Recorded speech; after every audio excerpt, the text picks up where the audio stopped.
Hello guys, my name is Rohit Mandan and today we are going to start an important topic in daily current affair news. And the today topic is our mangrove alliance. तो ये हम समझेंगे इसमें कि जो mangrove alliance है वो होते क्या है। मैंग्रोव अलायंस क्यों, मैंग्रोव जो ग्लोबल मैंग्रोव अलायंस है फॉर क्लाइमेट चेंज के लिए क्यों आया है और कहाँ ये लॉन्च हुआ है, किस प्लेटफॉर्म पे लॉन्च हुआ है और क्या क्या वो कंट्रीज इन्वॉल्व है।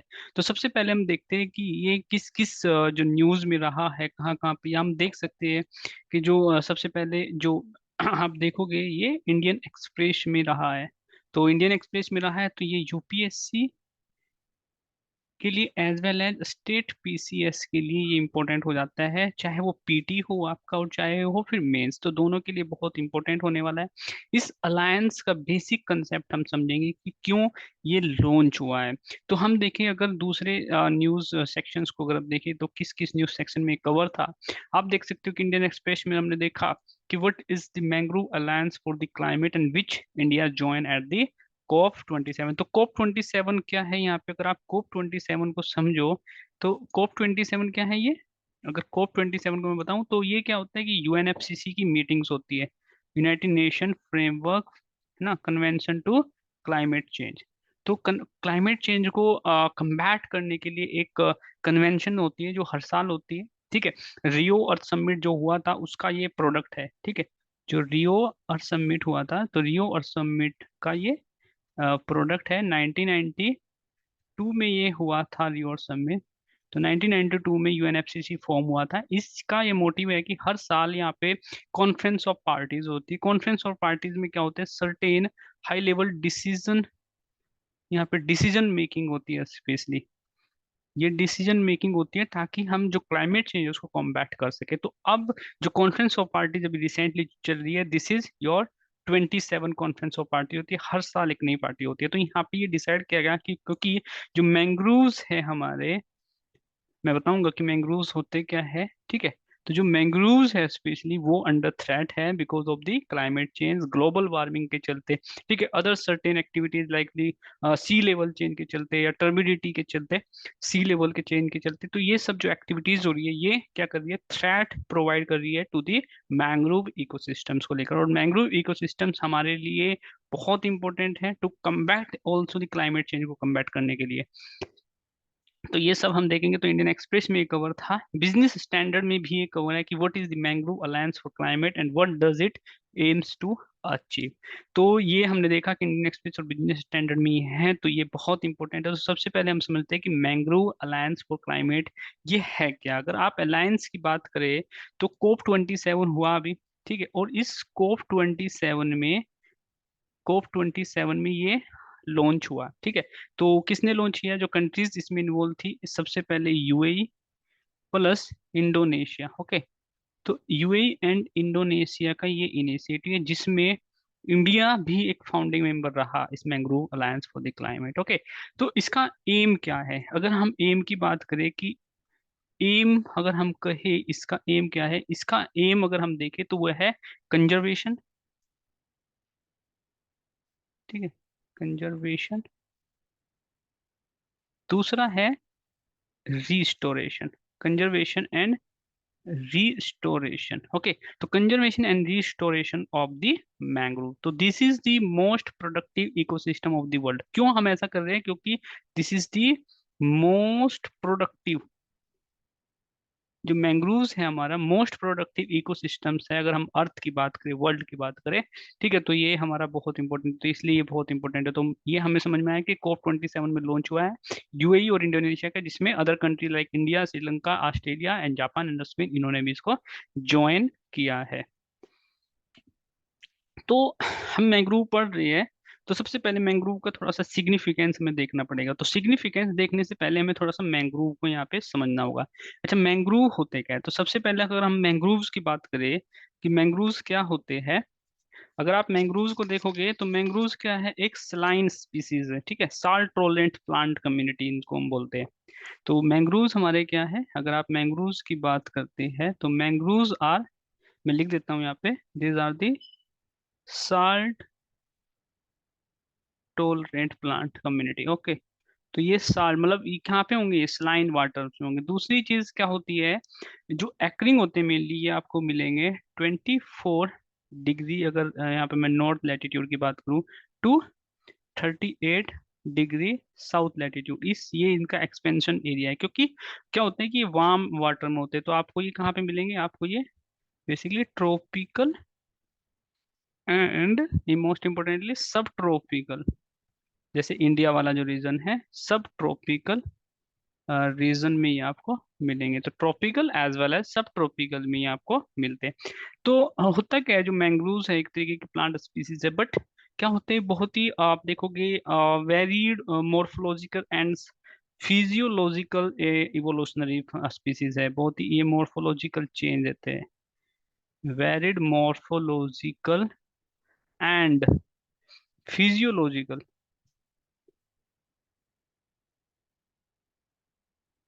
Physiological evolution. तो इसीलिए ये जो स्पीसीज है, इसीलिए जो इवोल्यूशन होता है इसमें morphological as well as philological ये चेंज होता है। इसीलिए क्या होती है, इनकी हाई अडेप्टिबिलिटी होती है। इसलिए क्या होती है इनकी हाई अडेप्टिबिलिटी, हाई अडेप्टिबिलिटी। इसलिए ये क्या होती है, इनमें हाई अडेप्टिबिलिटी होती है।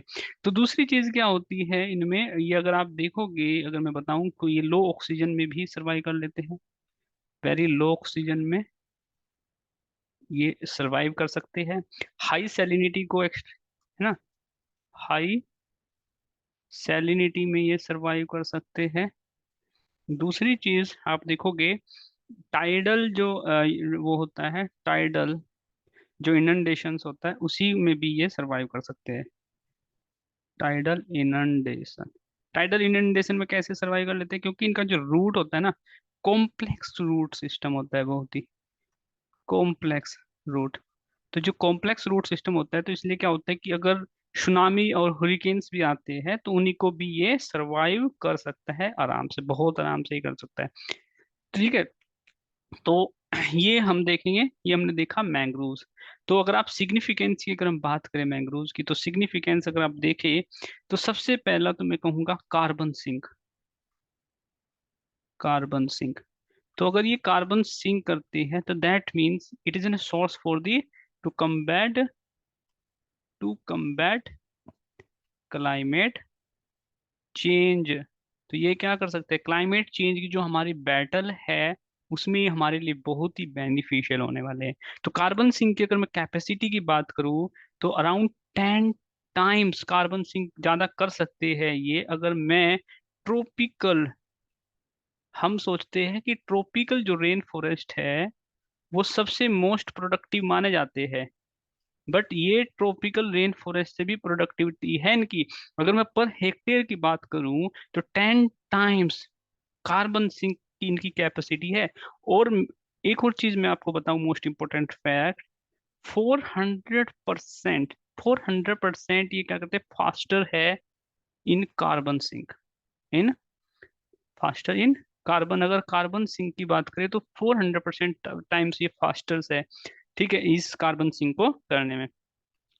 तो ये अगर हम सिग्निफिकेंस की बात कर रहे हैं यहाँ पे। दूसरी चीज क्या है, फिश स्पीसीज ना, मोस्ट ऑफ दी अगर देखोगे आप 90% फिश स्पीसीज, तो ये टू होम दी, अगर आप मरीन स्पीसीज की बात करोगे, मरीन स्पीसीज के लिए एक स्पेशल इकोसिस्टम ये प्रोवाइड करते हैं, तो उनके लिए एक हैबिटेट ये प्रोवाइड कर रहे हैं, एक हैबिटेट इनके लिए प्रोवाइड कर रहे हैं, देखिए बहुत हमारे लिए इंपॉर्टेंट है। दूसरी चीज आप देखोगे, ये क्योंकि मैंने बताया कि कोस्टल इकोसिस्टम्स में पाए जाते हैं, और कोस्टल इकोसिस्टम्स क्या होता है, मोस्ट वल्नरेबल होता है। अगर सी लेवल चेंजेस है तो टाइडल फोर्सेस का जो इफेक्ट है, इम्पैक्ट है, वो बहुत ज्यादा बढ़ गया होगा। तो कहीं ना कहीं ये क्या करेंगे, जो सी वेव की जो एनर्जी है, सोइल इरोजन है, स्टॉर्म सर्ज है, अगर आप स्टॉर्म सर्ज की बात करते हो, आप सुनामी से बचने की बात कर रहे हो, तो ये बहुत इंपॉर्टेंट है आपको।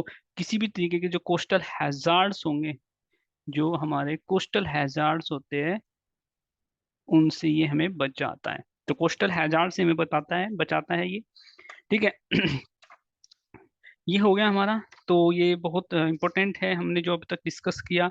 तो अब हम अगर देखें, तो अगर हम सिग्निफिकेंस को देखो तो यहाँ से आप सिग्निफिकेंस देख सकते हो कि क्या इसका जो सिग्निफिकेंस है हमारे लिए वो क्या हो सकता है, और यहाँ से इंपॉर्टेंट है कि क्वेश्चन आ सकता है बहुत ज्यादा। तो इको टूरिज्म के लिए तो इंपॉर्टेंट रहेगा ही रहेगा, क्योंकि इको टूरिज्म है। दूसरा, वाइल्ड लाइफ हैबिटेट, जैसे मैंने बताया कि स्पीसीज है, जैसे फिशरीज को आप देखिए, mangroves are the fish factories for the 200 million peoples who live and depend upon the food के लिए, तो हमारी इकोनॉमी के लिए बहुत इंपॉर्टेंट है। दूसरी चीज आप देखोगे कोस्टल प्रोटेक्शंस के लिए इंपॉर्टेंट है। मैंग्रोव्स कैन स्क्वेटर, मतलब 10 टाइम, मैंने बताया ये तो 3 to 4 5 टाइम्स लिख दिया, बट 10 टाइम्स अगर मैं कहूँ ट्रॉपिकल रेन फॉरेस्ट की कैपेसिटी ज्यादा है हमारे जो मैंग्रोव फॉरेस्ट है। दूसरा, कार्बन आ गया क्लीन, ठीक है, क्लीन वाटर प्रोवाइड कराने में बहुत सारी चीजें हैं जो ये इम्पोर्टेंट है हमारे लिए। तो that's what is the significance for this ecosystem for us. तो अगर मैं एक केस स्टडी बताऊं, और इस केस स्टडी से आप हद तक समझ जाएंगे कि this is very interesting case study है। अगर आप इस केस स्टडी की बात करें, तो अगर मैं इस केस स्टडी को आपको बताता हूं,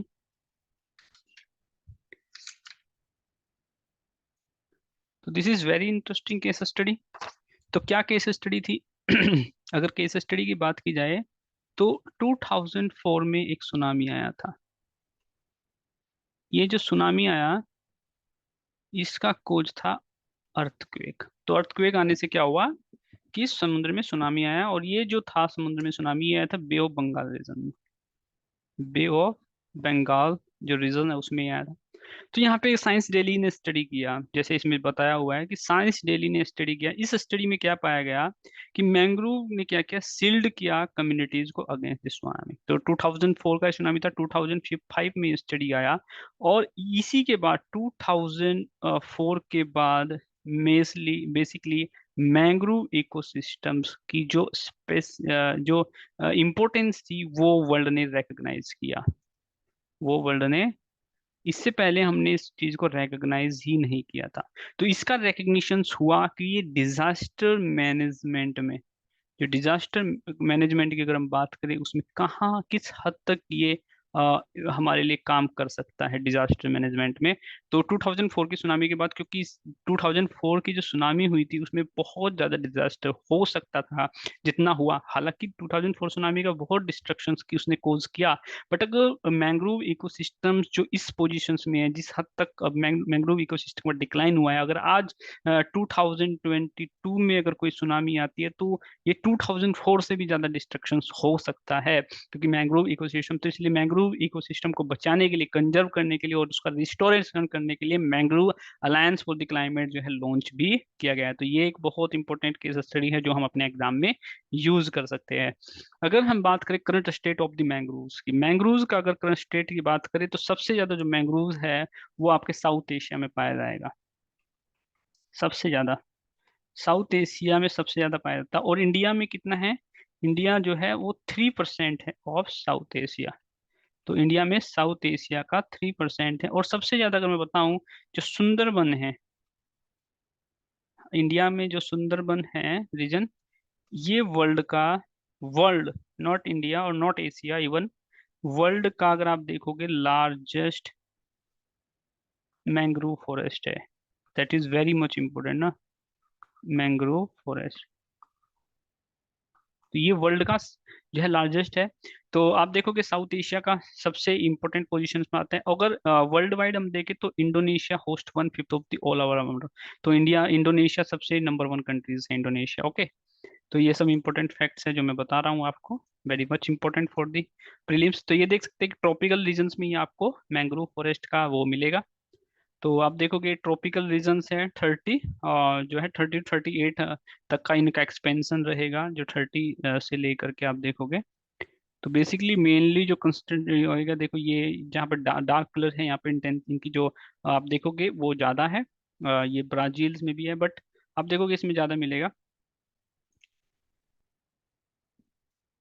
तो अगर हम देखें तो इंडोनेशिया सबसे ज्यादा है, इंडोनेशिया के बाद ब्राजील है, फिर मलेशिया, फिर Venezuela, Nigeria, Papua New Guinea.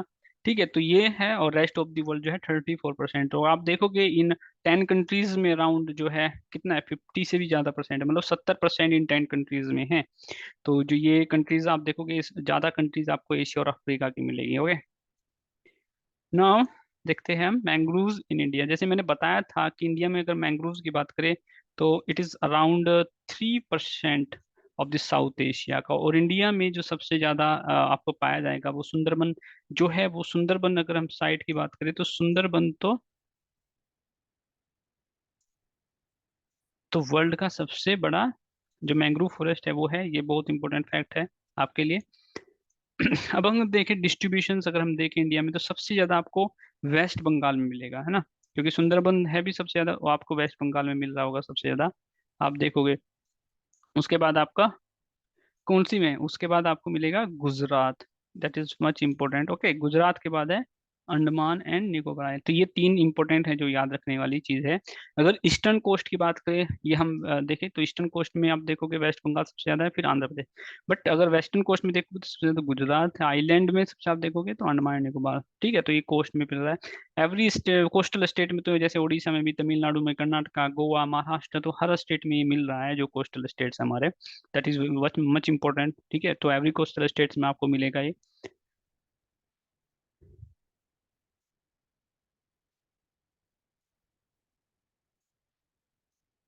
तो अब देखते हैं कुछ इंपॉर्टेंट क्वेश्चन जिनको हम सॉल्व कर सकते हैं।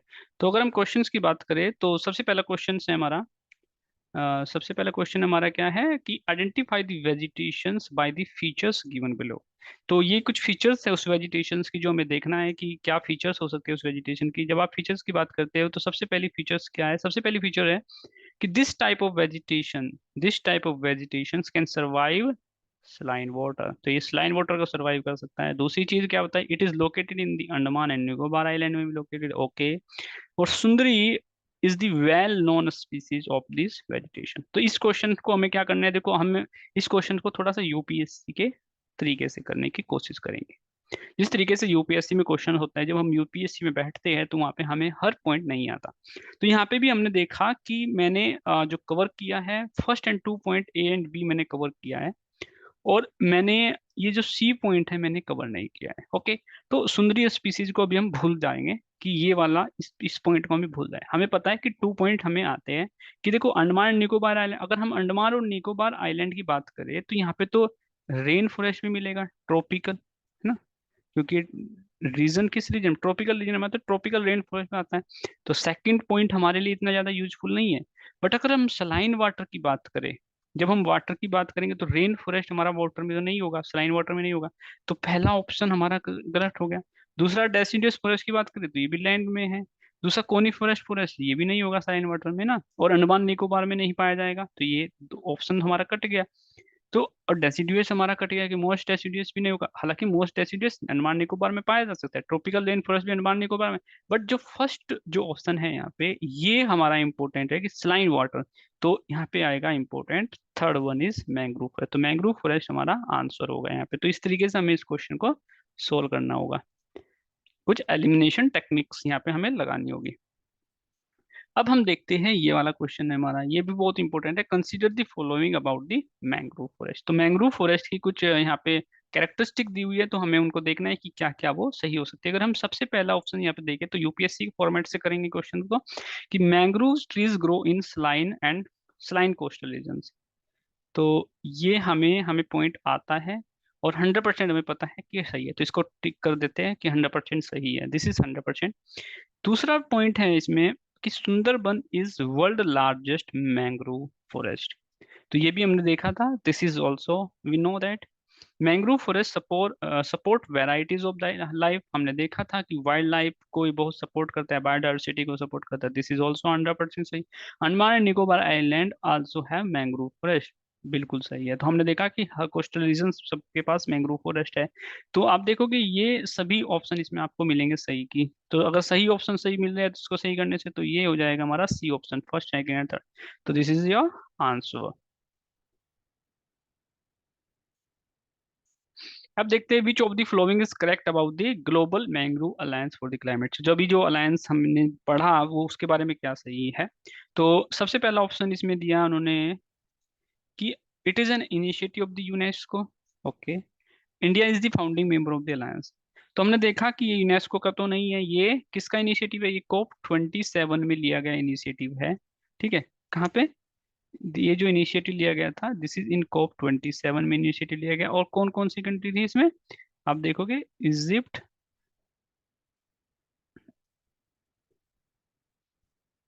तो ये जो इनिशिएटिव लिया हमारा कोप 27 में, किसने लिया? UAE plus Indonesia. ओके, जिसमें ये इंडोनेशिया है, जिसमें इंडिया ने भी ज्वाइन किया है। तो इंडिया इज ऑल्सो ना पेंडिंग मेंबर ऑफ दिस, तो ओनली इसका जो सही होगा, दिस इज ओनली टू।